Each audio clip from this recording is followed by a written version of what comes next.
pessoal! Para quem não me conhece, eu sou a Rai, professora de yoga. Eu trabalho com yoga para o feminino, então para mulheres, exclusivamente para mulheres.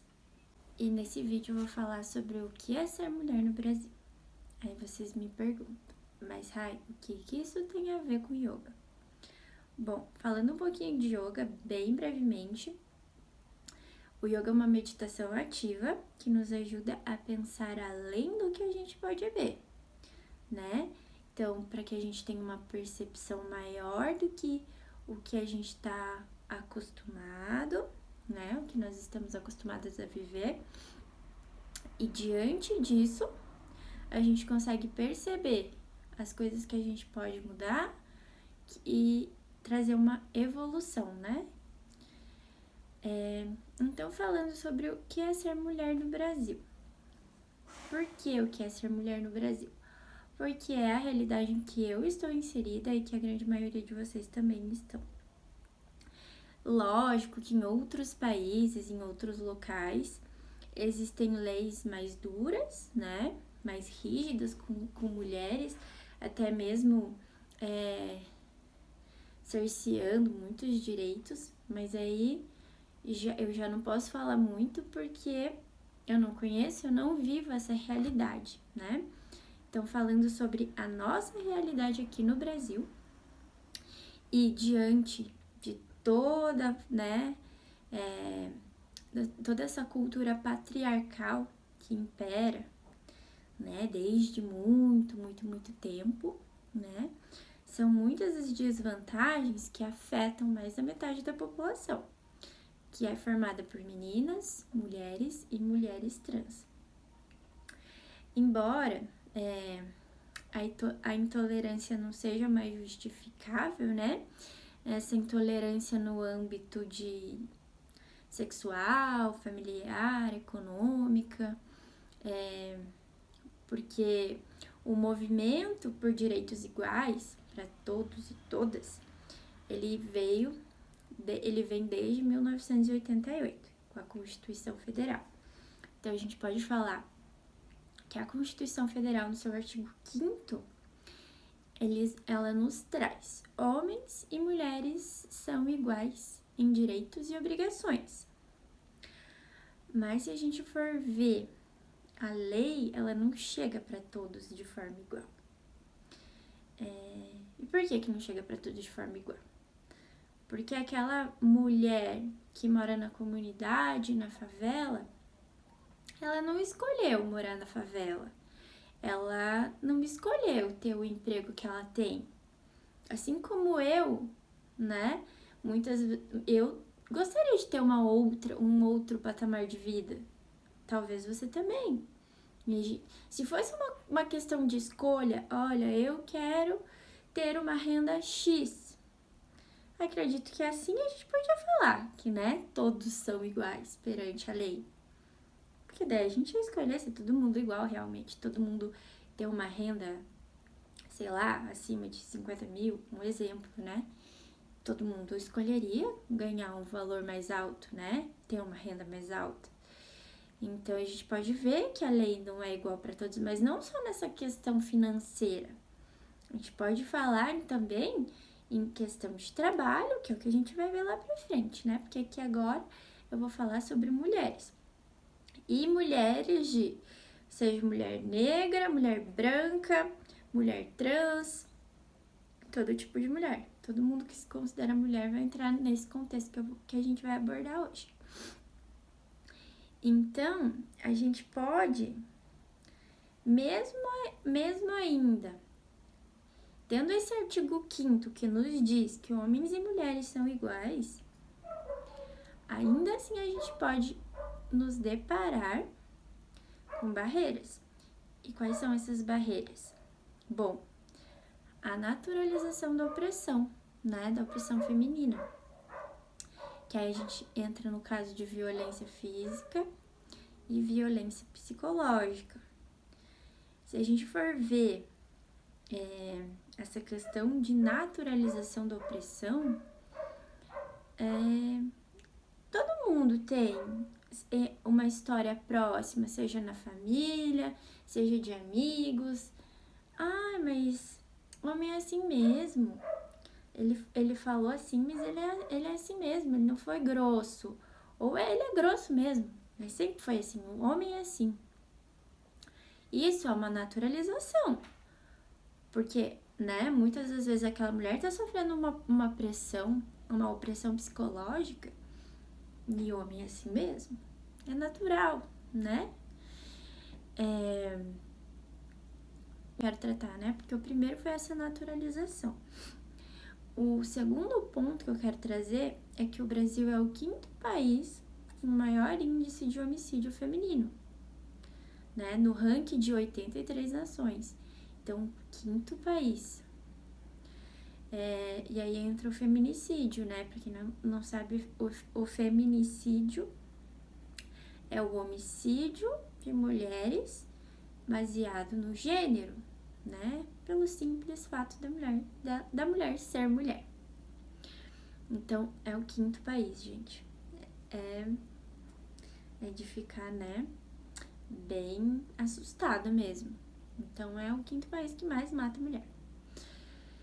E ainda, né, baseado na pesquisa, porque eu vou trazer tudo que eu vou trazer aqui é embasado cientificamente, tá?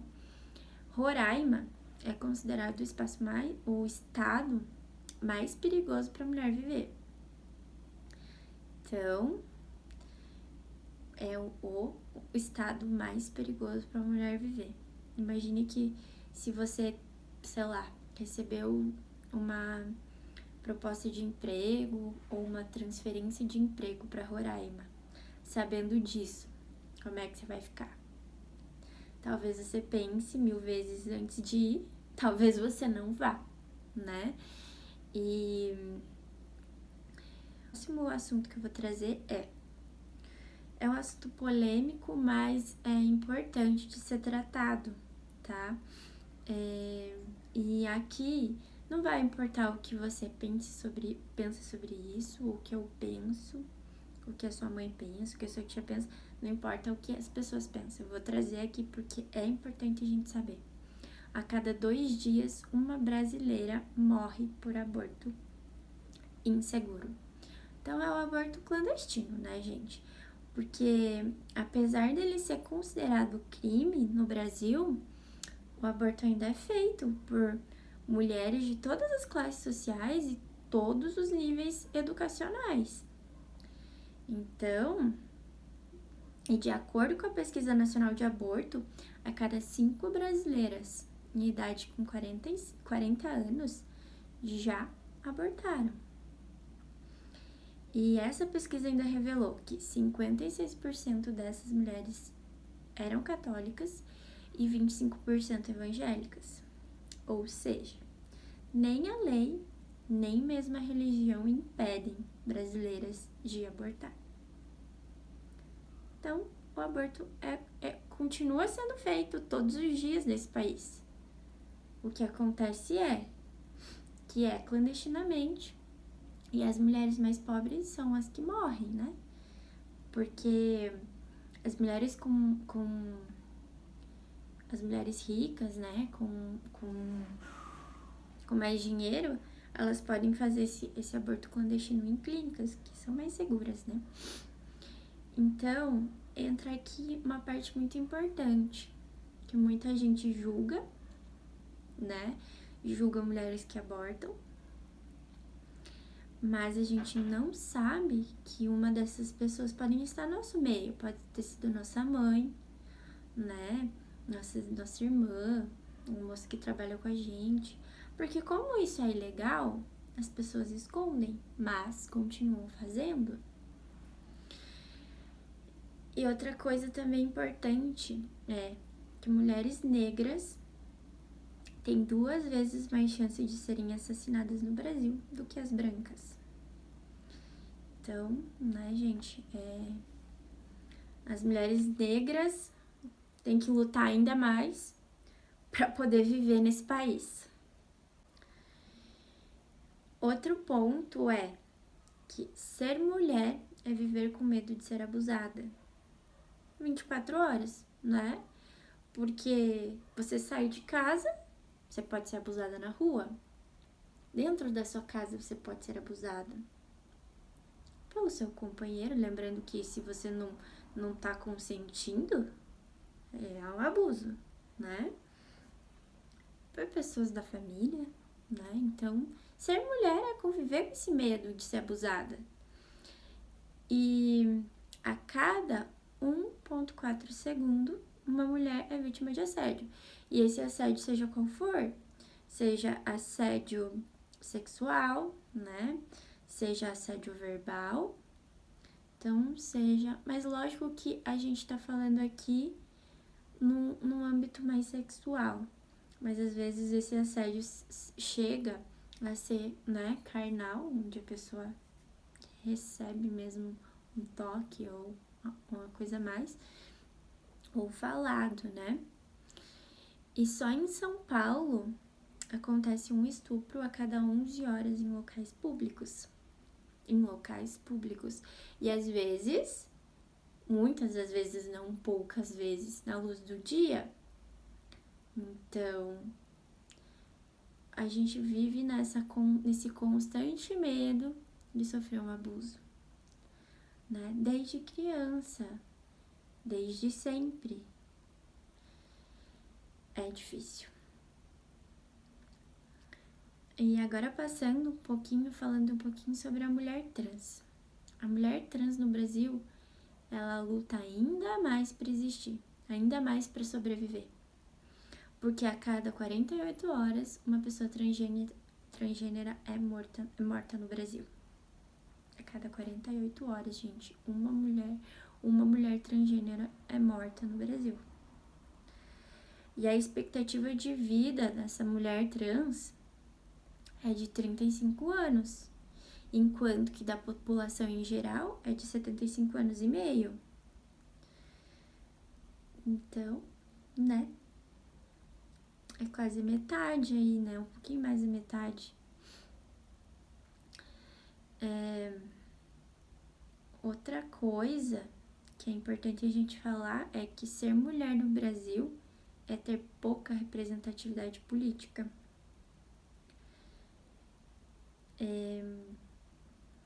As mulheres representam 53% do eleitorado e, pasmem, nem 10% ocupam o Congresso. E aí a gente para pensar um pouquinho, né? Eu trago uma pergunta para vocês. Por que nós damos poucos votos para as mulheres? Por que será? Porque nós refletimos na política a maneira como nós tratamos as mulheres na sociedade. E como que essas mulheres são tratadas? As pessoas não confiam e nem valorizam as mulheres. E é por isso que tantos homens ocupam o poder, né? Tantos homens estão no Congresso.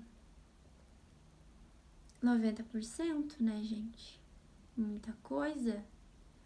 Eu acho que é hora da gente parar pra pensar um pouquinho, né? Daquela coisa, ninguém solta a mão de ninguém, todas juntas. E começar a valorizar o trabalho das mulheres, não só na política, mas no comércio, né? Valorizar isso. Elevar as nossas mulheres. Fazer com que as mulheres da nossa sociedade cresçam. E outra coisa também, que é muito visível, e vocês vão... Eu já vou trazer os índices para vocês perceberem, que ser mulher é rejeitar o próprio corpo. Ai, mas meu corpo é feio, tal coisa é feia, eu tô fora do padrão, eu não sou bonita o suficiente, eu queria mudar isso, eu queria mudar aquilo. O Brasil é o segundo país que mais faz cirurgia plástica com fins estéticos do mundo. Segundo, gente. E pasmem, é líder mundial em cirurgias íntimas femininas. Líder mundial. E cirurgias íntimas femininas. Da onde vem isso? Bom, acredito que o ponto principal é pela pornografia, né? Porque na pornografia as mulheres são perfeitas naquele padrão, né? Que tem que ser assim, tem que ser assado, seguindo aquele padrão. E outro ponto é fazer uma cirurgia íntima para agradar o companheiro. Porque o companheiro vê a mulher na pornografia daquele jeito. Por que a minha mulher não é desse jeito? E talvez eles nem falem, mas muitos falam, né? Muitos falam. Mas aí a mulher quer agradar, né? A esposa quer agradar. E aí vai lá e se submete a uma cirurgia íntima. Aí eu pergunto, será que vale realmente você passar por uma cirurgia, correndo vários riscos, inúmeros riscos, porque uma cirurgia não é uma coisa simples, para simplesmente agradar o seu parceiro ou para se encaixar num padrão pornográfico? É de se pensar, né, gente? Esses dias eu tava vendo sobre a aplicação de ácido hialurônico na parte íntima, né? E essa aplicação não traz nada, não traz benefício, não traz nada para a mulher, mas para o parceiro traz um maior prazer. E para fazer essa aplicação, se não me engano, custa em torno de R$6.000. R$6.000 para você aplicar um ácido dentro de você para trazer um maior prazer pro parceiro.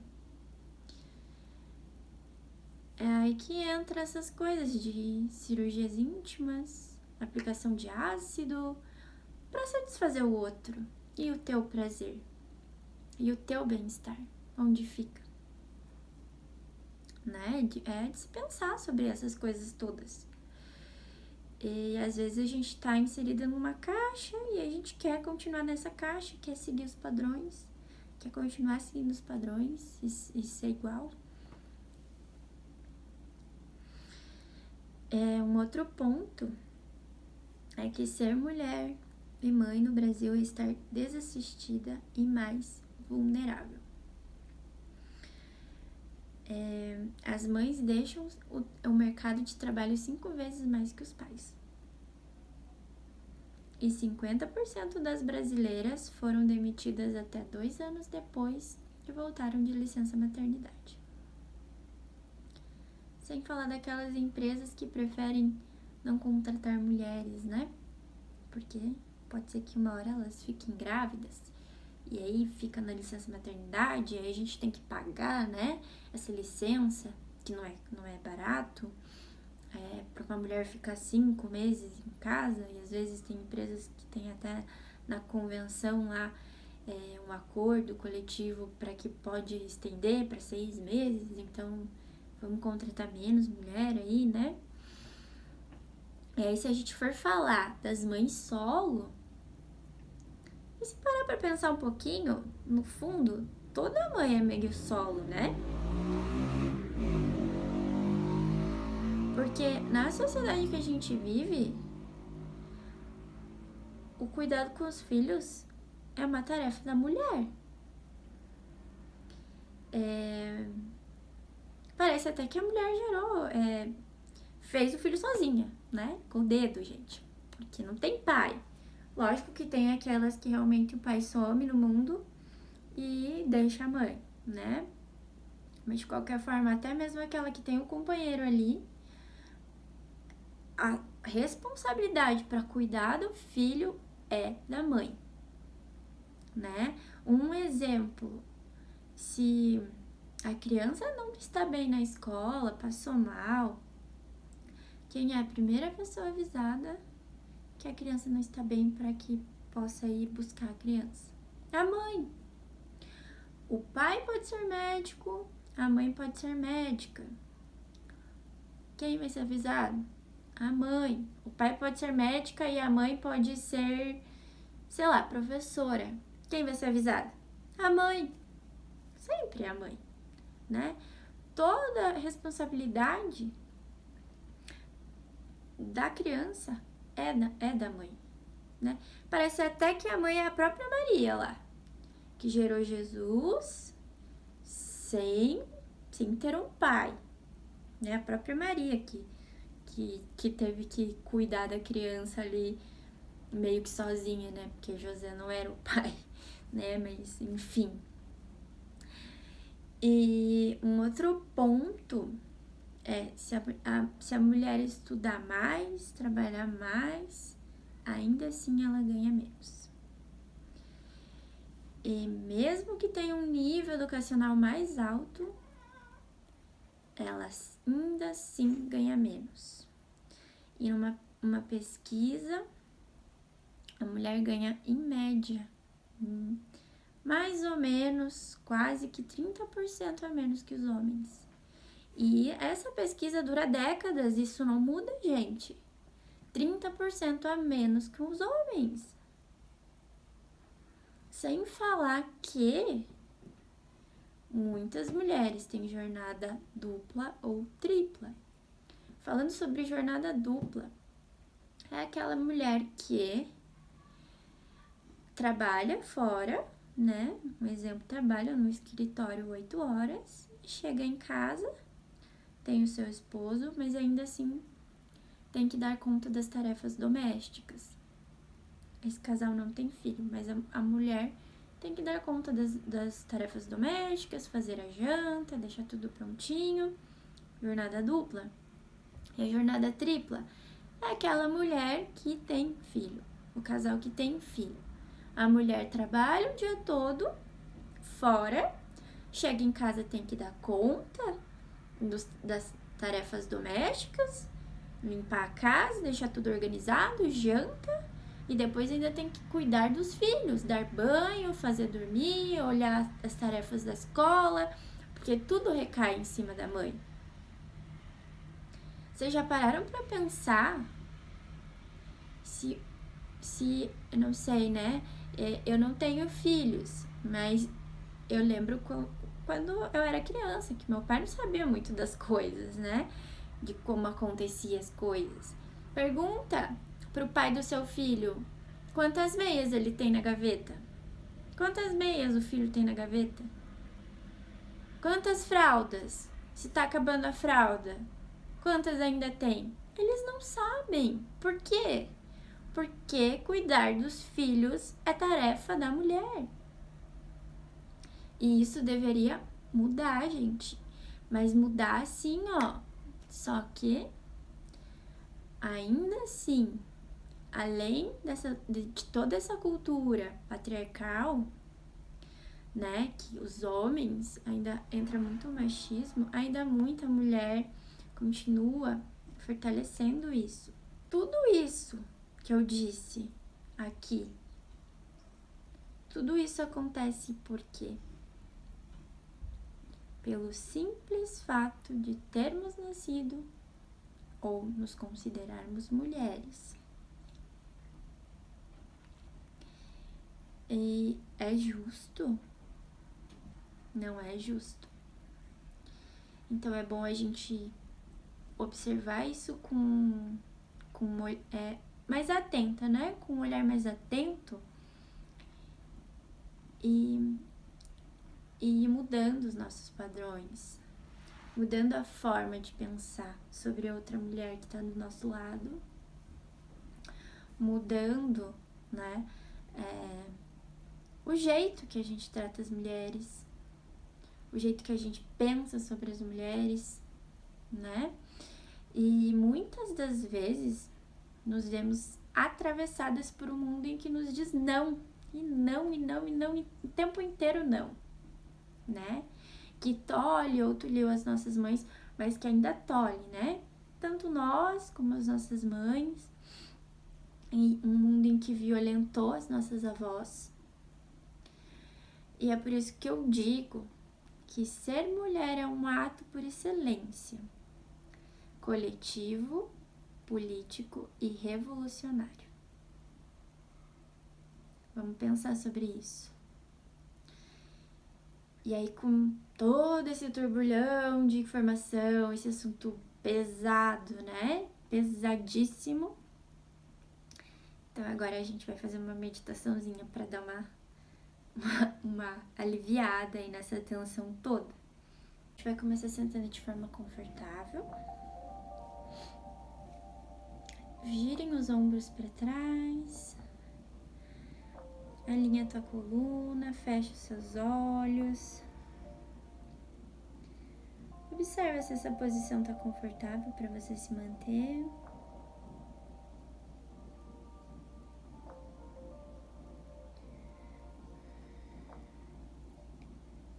Inspire profundamente e solte o ar lentamente.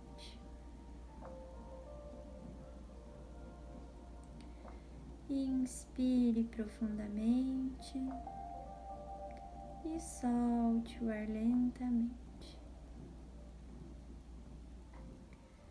Inspire profundamente e solte o ar lentamente. Mantenha a tua respiração consciente, acompanhando a entrada e a saída do ar, respirando de forma profunda.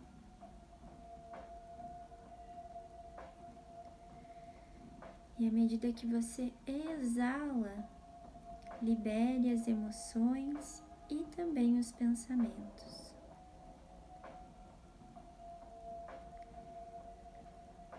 Nesse momento, liberando emoções e pensamentos, desidentificando-se com o corpo, emoções e mente.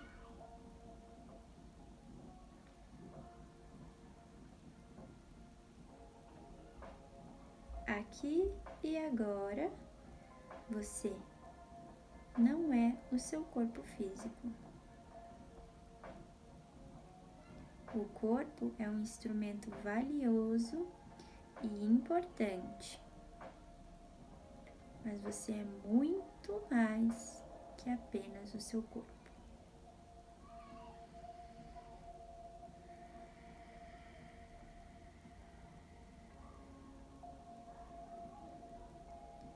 Saiba que você não é suas emoções. As emoções são fruto dos seus pensamentos. E você é muito mais que apenas emoções.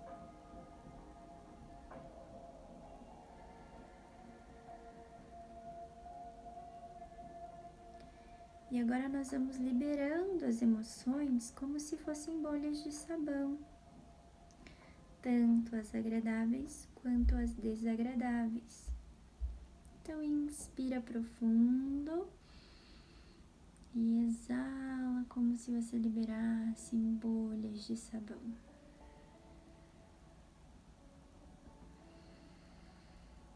Vai liberando todas as emoções como bolhas de sabão.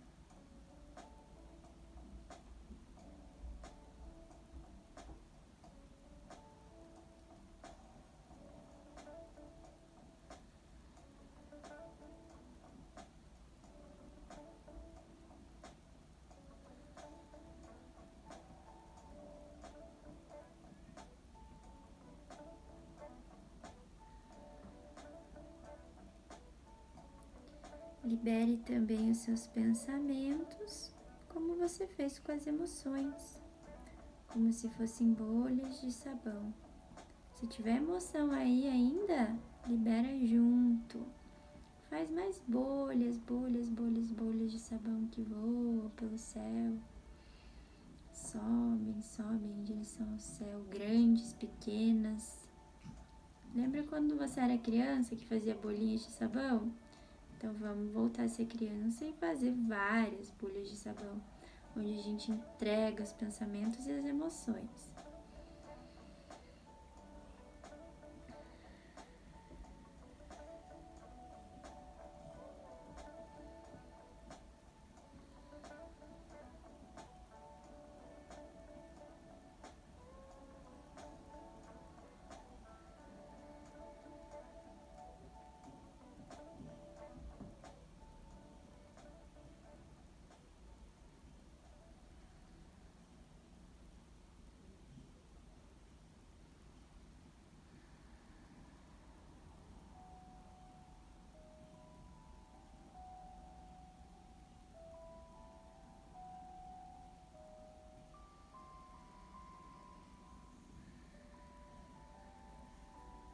Inspira bem profundo. Solta a última bolha. Pensamentos e emoções nessa bolha bem grande. Mantenha a tua respiração consciente, profunda. E saiba que você não é a sua mente. A sua mente é um instrumento ao seu favor. É você quem deve dominar o seu corpo, suas emoções e a sua mente. Não deixe o teu corpo te dominar, não deixe suas emoções te dominar, não deixe a sua mente te dominar. Você é dona de si mesma, é você que manda nisso tudo.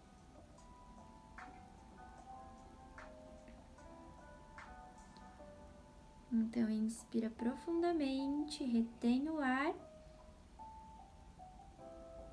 exala.